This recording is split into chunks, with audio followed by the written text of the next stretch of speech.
Hoy vas a entender y aprender a usar perfectamente uno de los 3 patrones más útiles, más fáciles y más usados en desarrollo de videojuegos. Y vas a querer usarlo en tu juego, o al menos ese es mi objetivo. Estoy hablando de las máquinas de estado. Pero espera, antes de que digas, ¡fua! Otro vídeo sobre aburridos patrones raros y cosas inútiles, déjame que me explique. Para los que ya me conocéis, sabéis que siempre defiendo que las cosas mejor hechas que perfectas. Por eso sabes que pienso que no hace falta ser un purista de la programación y que lo más importante es que tu código haga lo que tiene que hacer. Sin embargo, aunque podrías poner un tornillo usando un martillo, conocer las herramientas adecuadas para cada trabajo puede ahorrarte mucho sufrimiento. Y las máquinas de estado son tan útiles, tan versátiles y tan fáciles de usar que seguro que si las conoces, también vas a querer usarlas en tu juego, sea el que sea, porque este patrón se usa mucho para inteligencia artificial básica de los enemigos y los NPC, pero también para muchísimo más, como manejar los menús en tu juego, gestionar los diálogos durante una conversación, controlar los ciclos de las estaciones, cambiar los comportamientos de las criaturas y los eventos según si es de día o de noche, o del clima, o para el sistema de control del jugador y el personaje principal, entre otras muchas cosas. ¿Tu juego tiene alguna de estas cosas? Pues vas a aprender a usarlas para sacarle provecho. Aún no me he presentado, ¿no? Hola, soy Finde, no el desarrollador indie que necesitas, pero sí, el que te mereces. Los patrones son guías creadas por nuestros ancestros para evitarnos caer en errores comunes cuando hacemos algo. Pero eso no significa que haya que confiar y aplicarlos a ciegas. Lo ideal es al menos comprender su propósito para usarlos sabiamente y tampoco complicarnos la vida de más cuando no nos haga falta. Por eso vamos a empezar viendo cómo haríamos un sistema de control de un personaje normal sin usar ningún patrón, para que veas qué problemas te podrías encontrar si sigues esa vía. Y luego vamos a ir arreglándolo poco a poco, creando una máquina de estados cada vez mejor a medida que comprendes todos los conceptos. Para ver un ejemplo, primero tendríamos que tener un personaje cualquiera al que manejar. Voy a crear uno rápidamente. Un personaje 2D normalito, con el típico character body y un árbol con algunas animaciones que usaremos después.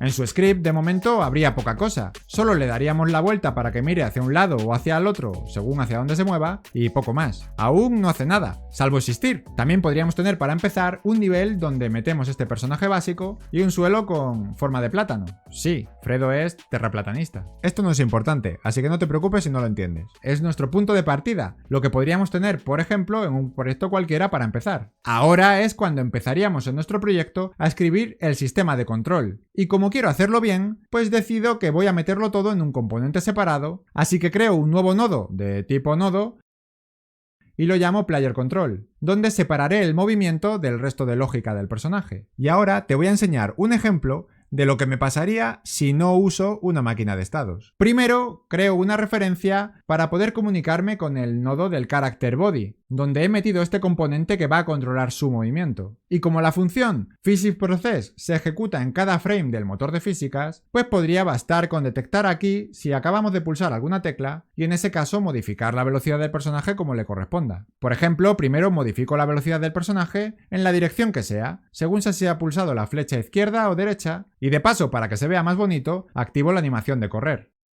Como también quiero que exista gravedad para que el personaje caiga hacia abajo, cargo en una variable la fuerza de esta gravedad y creo una función que modifique la velocidad vertical del personaje para que caiga usando ese valor. Y como siempre con el character body, llamo al método moveAndSlide para que se actualice su posición en el próximo frame. Hasta aquí es un ejemplo básico de juego plataformero. Si lo ejecutamos, de momento va todo bien y hace lo que esperábamos. Ahora quiero que salte. Si se pulsa la flecha hacia arriba, le aplicaríamos una velocidad hacia arriba para que suba.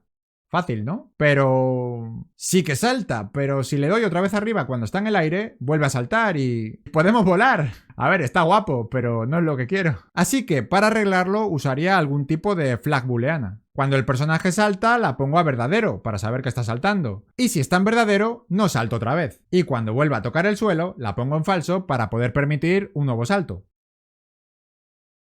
Ejecutamos para ver cómo funciona y... ah, sí, ahora ya solo salta desde el suelo, pero la animación se rompe. Claro, revisando el código, veo que el problema es que al saltar, si no estamos pulsando izquierda o derecha, se ejecuta esta parte del código y la animación pasa a reposo. Bueno, pues podría usar aquí también la flag que acabo de crear para que no entre en esta parte si está saltando. Ahora quiero que el personaje se agache. Si pulso abajo, cambiaría a la animación de agacharse. Pero vaya, me vuelve a pasar lo mismo que antes.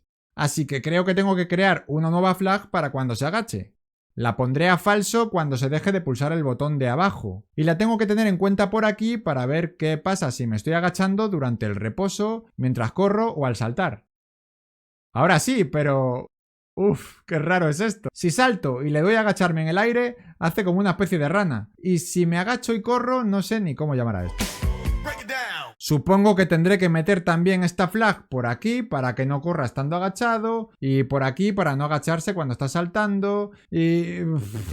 ¿Ves lo que está pasando, no? El personaje hace solo 4 cosas y el código está empezando a parecer un plato de espaguetis. Es difícil de entender, fácil cometer errores y dejarse un montón de cabos sueltos. Así que ahora imagina meter decenas de acciones y todas las posibles combinaciones entre ellas. Pues este caso es bastante real. Sin ir más lejos, el juego que yo estoy haciendo es aún un prototipo, así que no estaba prestando mucha atención a todo esto. Y cuando me quise dar cuenta tenía este lío de cojones con centenares de excepciones controlando todo tipo de cosas. Cuando fui a meter la 10ª acción, se me hizo bola y me acordé del comentario que me había dejado Maxwell Max Tejada Rosado 6236, que me dijo sabiamente que para este personaje ya debería estar usando una máquina de estados. Y tenía razón, así que me puse a ello. Pero, ¿qué es una máquina de estados? En realidad, las máquinas de estados son una forma de organizar tu código para programar comportamientos complejos como este, reduciendo la cantidad de condiciones que tendrás que escribir para controlar los numerosos casos raros que vas a tener que encontrarte a medida que tu juego se haga más y más complejo.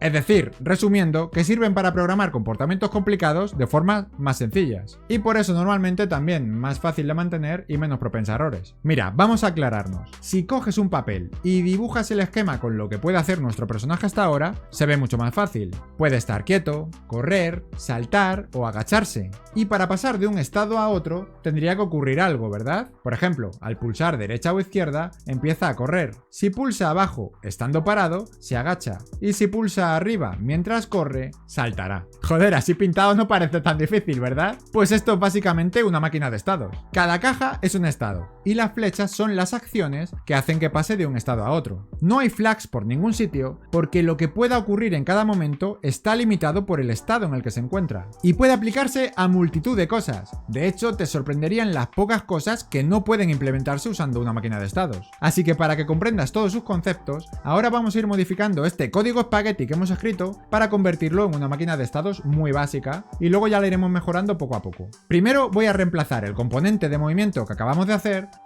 por uno nuevo, donde vamos a respetar las reglas básicas de una máquina de estados. La primera regla es que tenemos un conjunto finito de estados posibles, que podemos definir, por ejemplo, con un enumerado: reposo, correr, saltar y agacharse. La segunda regla es que la máquina de estados solo puede estar en un estado a la vez, así que crearemos una variable para guardar el estado activo en cada momento. Y la tercera es que en cada estado reaccionaremos a ciertos eventos que hagan que la máquina cambie a un nuevo estado. Esto lo podríamos hacer igual que antes. En la función physicsProcess podemos distinguir en qué estado se encuentra la máquina en un frame, usando un switch, por ejemplo. Y en cada estado metemos lo que tiene que ocurrir en ese frame, igual que antes. Por ejemplo, si está en reposo, le daríamos una velocidad de 0 y le pondríamos la animación que le corresponde. Si en ese frame estamos en el estado de correr, modificaríamos su velocidad para que se desplace hacia un lado u otro y le pondríamos también la animación correspondiente a correr. Y si estuviese en el estado de saltar, cambiaríamos a su animación y hacemos que suba. Mientras que si está agachado, solo le ponemos la animación correspondiente, no tiene que moverse. Ahora que ya hemos programado lo que ocurre en cada estado, faltaría programar las acciones que hacen que la máquina pase de un estado a otro. Si estamos de pie y pulsamos izquierda o derecha, pasaremos al estado de corriendo, igual que habíamos dibujado en nuestro diagrama. Si pulsamos arriba, pasamos a saltando, y si pulsamos abajo, a agachado. Y vamos haciendo lo mismo con todas las acciones posibles que podrían ocurrir desde cada estado, y que harían que cambiase a uno nuevo. De esta forma, en el próximo frame, el estado ya estará cambiado y se ejecutará únicamente el bloque del código del estado que esté activo. Aunque si hay algo que tiene que ocurrir siempre, como aplicar la gravedad o actualizar la posición del personaje, podemos ponerlo aquí fuera para que se ejecute en todos los casos. Si te paras a pensarlo, esto ya se entiende mucho mejor que lo de antes. Y ahora, si ejecutamos esto, pues todo funcionará más o menos igual. Aunque hay un problema con el salto. se interrumpe antes de llegar arriba. El problema viene de que en el frame justo después de saltar, el motor aún considera que el personaje está apoyado en el suelo porque está muy cerca. La condición que he escrito le hace creer que ya ha vuelto a caer y devuelve la máquina al estado de reposo. Podríamos arreglarlo metiendo flags otra vez, porque usar un patrón no nos garantiza que no podamos liarla. Pero también podemos replantear nuestros estados. A ver, cuando salta, primero el personaje estará subiendo y luego estará bajando, ¿verdad? Así que podríamos añadir este nuevo estado. En el salto, ahora solo le daremos el impulso si estaba parado en el suelo y empezará a subir. Pero la gravedad en algún momento hará que empiece a descender de nuevo. Y justo cuando empiece a bajar, es decir, cuando su velocidad vuelva a ser positiva, cambiaremos al estado de cayendo. Y una vez ahí ya podemos empezar a controlar si el personaje está parado en el suelo para pasar de nuevo al estado de reposo. Y ya está. Ahora el estado de salto dura todo lo que tiene que durar y solo se evalúa cuando ha caído al suelo en el estado de que está cayendo de nuevo. Esta, aunque muy simple, ya es una máquina de estados. A partir de aquí podríamos seguir reorganizándola, por ejemplo, separando la función PhysicProcess para los estados y meter en la función InputHandler las acciones que cambian de un estado a otro cuando se pulsan teclas. Y también podríamos seguir añadiendo condiciones y comportamientos para hacer que el movimiento se sienta mejor. Pero no lo vamos a hacer, porque todo lo que estamos haciendo con esta máquina de estados solo nos valdría para controlar al jugador. Y es que esta máquina de estados no es nada reutilizable. Es completamente dependiente de la clase player y de sus propios estados, y aunque funciona, si la quisiéramos usar para otro objeto que se maneje de otra forma, o que tenga estados distintos, no podríamos. Así que a partir de aquí voy a compartir contigo cómo hago yo las máquinas de estados para poder reutilizarlas lo máximo posible, con una base sólida y algunos trucos de programación para sacarle mucho más provecho. Pero antes recuerda que si este vídeo te está resultando útil, me alegro mucho, y que puedes apoyarme dándole a suscribirte, o si ya lo estás, compartir este vídeo con alguien a quien pueda interesarle. Primero vamos a eliminar este componente para empezar de nuevo, porque ahora que ya entiendes los conceptos básicos, vas a aprender una implementación mucho mejor. Todas las máquinas de estados van a usar varios estados diferentes, pero todos ellos comparten alguna cosa. Para evitar repetir el código en todos los estados, vamos a usar herencia, creando primero un estado padre, que es tan fácil como crear un script, al que llamaré StateBase, donde pondremos todos los elementos que los estados tengan en común. Por ejemplo, antes teníamos esta referencia para que los estados puedan comunicarse con el nodo que están controlando. En nuestro caso era el jugador. Pues lo añadiremos aquí también. Pero si en lugar de player le damos un nombre y un tipo más genéricos, podremos reutilizarlo luego para controlar cualquier tipo de nodo. Además, para poder cambiar de un estado a otro, todos los estados tienen que poder hablar con la máquina de estados. Así que creamos una variable para almacenar aquí su referencia. Aunque de momento te dará un error, porque aún no hemos creado esta clase. Ahora vamos a eso. Y por último, podemos añadir los métodos que todos los estados vayan a tener en común, como por ejemplo uno que podría ejecutarse al iniciarse el estado y otro que se ejecutaría al salir. Después de preparar esta clase padre para los estados, vamos a crear la clase para la máquina de estados en sí. Para eso creamos un nuevo script al que llamaremos StateMachine. Esta clase será la que se encargue de controlar los aspectos globales, como el estado activo en cada momento o ejecutar los métodos que correspondan. Primero, como hacíamos siempre, aquí es donde obtendremos la referencia al nodo que vamos a controlar, que es el nodo donde meteremos esta máquina de estados después. También creamos una variable para poder configurar el estado que se ejecutará al principio por defecto, cuando se ejecute por primera vez, y otra variable para almacenar el estado actual, el que está activo en cada momento, que irá cambiando a medida que saltemos de un estado a otro. Es el equivalente a esta variable que teníamos aquí en el ejemplo de antes. Vale, ahora creamos algunos métodos. Primero, preparamos uno que usaremos para iniciar y lanzar el estado que esté seleccionado. Básicamente lo que hace esta función es que la máquina de estados le dará el valor adecuado a las variables internas de ese estado que tengamos activo, como el objeto que debe controlar o la referencia a sí misma, y lo lanza llamando a su método start. Ahora, por ejemplo, cuando la máquina se inicie por primera vez y se ejecute su función ready, podríamos ejecutar el estado que hemos configurado por defecto, simplemente asignando al estado activo ese estado por defecto, y llamaríamos al método que acabamos de crear para que le pase el valor adecuado a sus variables y lo inicie. Aunque esto funciona, te recomendaría que lo escribas de esta otra forma, metiéndolo en un método separado al que podemos llamar de esta manera para que se ejecute solo cuando estemos seguros de que todos los nodos de la máquina estén ready, incluso el de la propia máquina. ¿Y qué nos falta? Pues también necesitaremos un método al que poder llamar para poder cambiar de un estado a otro. Ahora verás que en esta máquina los estados se crearán como nodos hijos de la propia máquina. Así que simplemente tendríamos que buscar el nodo hijo que se llame como el que le digamos a este método. Y luego llamamos al método para iniciarlo, igual que antes. Aunque antes de cambiarlo definitivamente por otro, si ya había uno anterior en ejecución, es decir, que esta variable no era nula, y tiene un método end al que poder llamar, lo ejecutamos. De esta forma estaríamos avisando al estado anterior de que lo vamos a cambiar por otro, y si tiene algo que hacer antes de marcharse, lo hará. Luego te pongo un ejemplo. Para acabar la máquina de estados ya solo falta una cosa. Ya sabes que en Godot hay algunos métodos en los nodos que se ejecutan solos, algunos cuando se pulsa una tecla y otros en cada frame, como la función process. Como en esta máquina de estados cada estado va a ser un nodo distinto, si cada uno tiene su propia función process, todos los estados se ejecutarían en cada frame. Pero no queremos eso. Lo que queremos es que solo se ejecuten los métodos del estado activo. Para conseguirlo, los únicos métodos que dejaremos que se ejecuten solos serán los del nodo principal, es decir, los de la propia máquina de estados. Y ella será quien ejecutará el mismo método pero solo del nodo del estado activo. Bueno, el mismo no, uno con un nombre ligeramente distinto para que no se ejecute de manera automática. Antes de llamarlo, siempre comprobaremos que el estado no sea nulo y que el método existe dentro de ese estado. Y ahora sí, vamos a probar si funciona. Para usar esta máquina para controlar cualquier nodo, simplemente añádela como su hija dentro de la escena. Crea el nodo y ponle este script. En este caso va a controlar al player. Ahora, como te decía, para crear los estados, los meteremos como nuevos nodos dentro de ella. Creamos el nodo, le asignamos el script del estado que sea, de momento solo tenemos el estado base, y por último la configuramos diciéndole cuál será el estado inicial por defecto.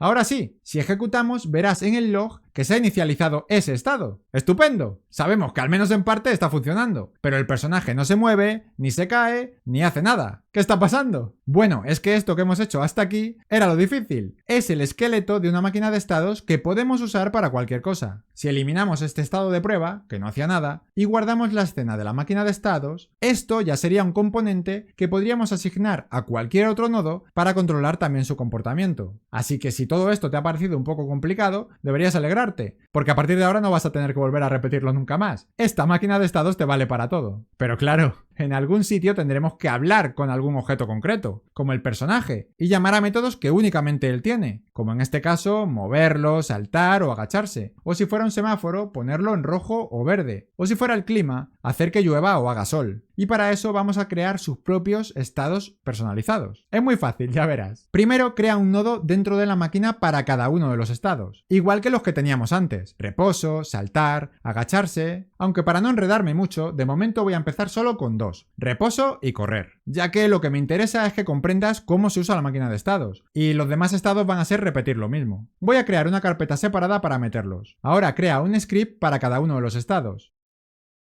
Y luego asígnaselos. Deberían estar completamente vacíos. Solamente necesitamos que hereden de la clase padre que hemos hecho antes para los estados. Ahora vamos a hacer lo mismo que hacíamos en el ejemplo anterior. Aquí, en el physics_process, ejecutábamos este código cuando el estado actual era idle. Pues lo voy a copiar para mostrarte qué es lo que hay que cambiar. Primero, ya no se van a ejecutar en el physics_process, sino dentro del método equivalente que hemos creado para ejecutarlo nosotros a mano desde la máquina de estados. Así que le cambio el nombre. Después, esta condición no hace falta, porque si se está ejecutando este script, sabemos que estamos en ese estado. Para acceder al nodo que queremos controlar y poder hacer todo esto, usaremos la referencia que teníamos para eso en la clase padre, la variable controlNode. Que no se nos olvide esta parte que actualiza las físicas, porque aunque esté aquí fuera, se estaba ejecutando en todos los estados. Así que en este también. Y también tendremos que traernos el código que decide en qué acciones hay que saltar a otro estado. Así que también lo copio. De nuevo, cambiamos el nombre del método nativo por el del nuestro propio y borramos esta condición de aquí que, como hemos visto, ya no hace falta, porque en este script solo podremos estar en ese estado. Y para pasar a un nuevo estado, en lugar de hacerlo directamente, se lo tenemos que pedir a la máquina, que es quien tiene todo el control. Para eso usamos la referencia que tenemos en la clase padre. Llamamos a su método chain_to para cambiar el estado, y le damos el nombre del nodo donde esté definido ese nuevo estado. Por ahora, como solo tengo dos, voy a borrar el resto. Repetimos los pasos para el estado de correr. Igualmente me traigo lo que escribí antes. Cambio el nombre de los métodos y uso las variables de la clase padre para acceder al player. y le pido a la máquina de estados que pase al estado de reposo si no se está pulsando ningún botón. Y de nuevo, que no se nos olvide el código que maneja la gravedad y que está en todos los estados. Y ahora vamos a probarlo. En la máquina de estados le indicamos cuál debe ser el estado inicial.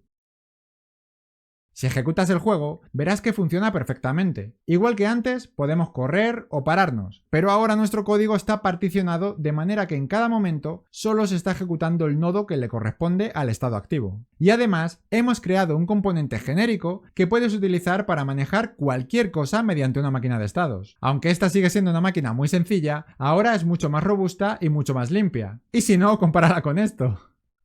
Y tenemos un componente que puede manejar cualquier cosa. Yo creo que ya mola bastante, pero si quieres conocer algunos trucos extras de programación en Godot, quédate, porque vamos a mejorarla un poco y te voy a contar cómo puedes aprovecharla aún más. Pero antes, si sientes curiosidad por verla acabada, aquí tienes cómo quedarían el resto de los estados, por si quieres pausarlo para leerlos. Los he creado siguiendo el mismo copia-pega de antes y no tiene mucho misterio. Eso sí, tampoco te fijes demasiado en el movimiento del personaje, porque para un buen feeling aún habría que pulirlo mucho, y la idea es que entiendas perfectamente cómo usar una máquina de estados. Lo del movimiento del personaje es solo lo que uso para el ejemplo. Como te decía, aunque esto ya sí es una buena máquina de estados, ahora te voy a contar algunos trucos de programación para que puedas usarla mejor. Lo primero es esta variable de aquí, el control node. Esta variable tiene un pequeño inconveniente. Está creada en la clase padre, y como quiero que la máquina de estados pueda usarse para controlar cualquier cosa, la hice de tipo nodo, completamente genérica. Pero claro, en los estados específicos, como los estados del jugador, el editor no sabe que esto en realidad es de tipo player, y aunque puedo ejecutar sus métodos sin problemas, mientras existan, el editor no te va a dar ninguna ayuda para poder usarlos. Podríamos cambiar el tipo en la clase padre para que sea de tipo player y quedaría resuelto, pero entonces ya no sería genérica, y solo podríamos usar la máquina de estados para controlar al jugador. Otra solución mejor sería castearla al tipo player dentro de cada estado específico, y así ayudaríamos al editor y él nos ayudaría a nosotros, permitiéndonos saber más de sus propios métodos. Pero esto es un poco engorroso, porque hay que andar poniendo esto por todas partes. Y la tercera opción sería aprovechar el método start, que se ejecuta cada vez que el estado se active. Aquí podemos inicializar una variable del tipo adecuado y si metemos en ella ese mismo valor, pero con el tipo player, ahora podríamos usarla cómodamente. Aún así, hay una cuarta opción mucho más pro, pero te la explico más adelante. Elige la opción que quieras, o ninguna, si te gusta el sabor de la anarquía. Más cosas. La función start vale para muchas otras cosas. Como se llama cuando el estado empieza, podemos usarla para inicializar las variables que vayamos a usar. También para configurar el personaje en función de cómo hemos llegado hasta este estado. Por ejemplo, si estamos en reposo, usamos la animación normal. Pero si la vida del personaje está muy baja, cuando lleguemos a este estado, podríamos activar otra animación distinta. Además, usada junto con la función end, puede ayudarte a muchas cosas. Imagina que cuando el personaje se agacha, le salen, chispas del culo. Pues en la función enter podríamos instanciar el nodo que crea las partículas dentro del jugador. Y luego, en la función end, que se ejecuta justo antes de abandonar este estado, podríamos liberar esos recursos. Otra mejora que le podrías hacer es usar un recurso para identificar los estados. Como ves, vas a estar escribiendo el nombre de los estados por todas partes, y es fácil equivocarse con alguna letra, y muy difícil darse cuenta porque solo fallaría justo cuando se den las condiciones para que se ejecute esa línea. Cuando identificamos algo usando cadenas de texto libre, se las suele llamar Magic Strings, y la solución a este problema es no usarlas. Hay varias formas de evitarlas, pero a mí la que me gusta es crear un recurso separado. Para eso, creo un script, le doy un nombre adecuado y extiendo la clase recurso. Ahora creo una constante para almacenar cada una de esas cadenas mágicas. Y una vez que tengo todo listo, me voy al jugador e instancio un recurso de ese tipo desde donde podría acceder a todos sus estados. Guarda el proyecto y ahora simplemente podemos usar estas constantes en lugar de las cadenas mágicas desde los estados del jugador. Verás que además, al hacerlo así, el editor te ayuda mostrándote la lista de estados posibles mientras los escribes. Y además puedes volver a la lista de estados pulsando control-clic en el nombre del estado.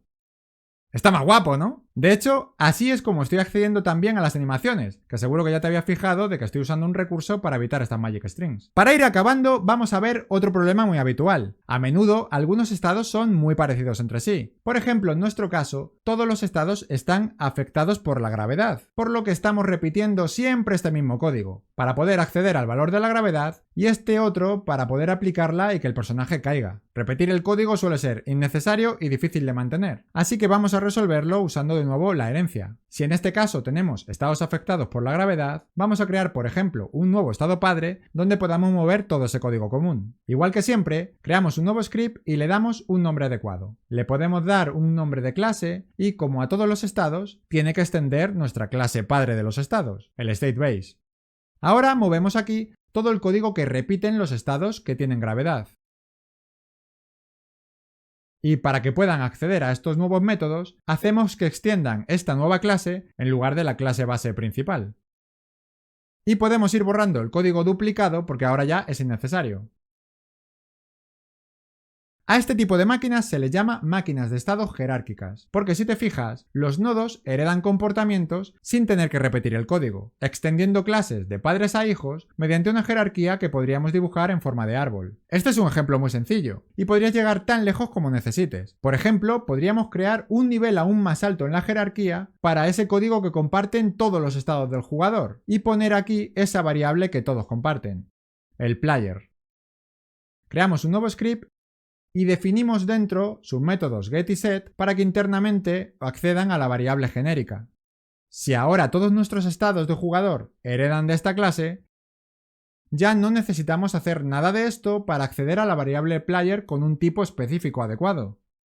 Es mucho más cómodo. Este es el cuarto método del que te hablaba. Puedes llevar esto hasta donde tú quieras llegar. Ya no te lío más. Las máquinas de estados tienen todo tipo de implementaciones y variaciones para adaptarse a problemas muy distintos, porque se puede refinar un montón para ajustarse a un montón de casos. Si quieres ver un ejemplo de uso real, te dejo en la descripción el código de control del personaje de Celeste, que sus desarrolladores compartieron con nosotros y que, aunque está en C#, está bien echarle un vistazo para que veas que, aunque están usando una máquina de estados, tampoco hace falta ser muy purista con el código o aplicando los patrones para poder hacer un buen juego. Así que si no has entendido algo, no te rayes demasiado. Quédate con la idea general y simplemente dale una oportunidad. Poco a poco irás usándolas cada vez mejor. Pero sobre todo no te olvides de que se pueden usar para mucho más que lo que te he contado. Sobre todo cuando los comportamientos cambian, cuando hay acciones que se producen de manera imprevista, como en protocolos de red o comportamientos asíncronos, o cuando un comportamiento depende del estado anterior, como ejecutar un combo largo en un juego de lucha, el orden de las luces en un semáforo o la puerta de un garaje. De hecho, el juego en sí mismo es una máquina de estados, donde se suceden los estados de lucha, de inventario, de menú, de diálogo, a los que llegamos según dónde y cuándo el jugador hace ciertas acciones. Pero es que el jugador también es una máquina de estados, que pasa de una emoción a otra según los eventos que están sucediendo dentro del juego, o se va a mear cuando la vejiga le lanza una señal. La propia vida es una máquina de estados muy compleja, donde la situación cambia en función de dónde estamos y de las acciones que hacemos entre todos. Y no lo digo yo, lo dijo un usuario random de Reddit hace varios meses. Y sí, sé que ha sido un poco largo, pero quería compartir contigo en un solo vídeo todo lo más importante sobre este tema. Espero que te haya parecido interesante y sobre todo que te sea útil. No te olvides de dejar un comentario con tu experiencia de para qué las has usado. Y muchas gracias por pasarte. ¡Nos vemos!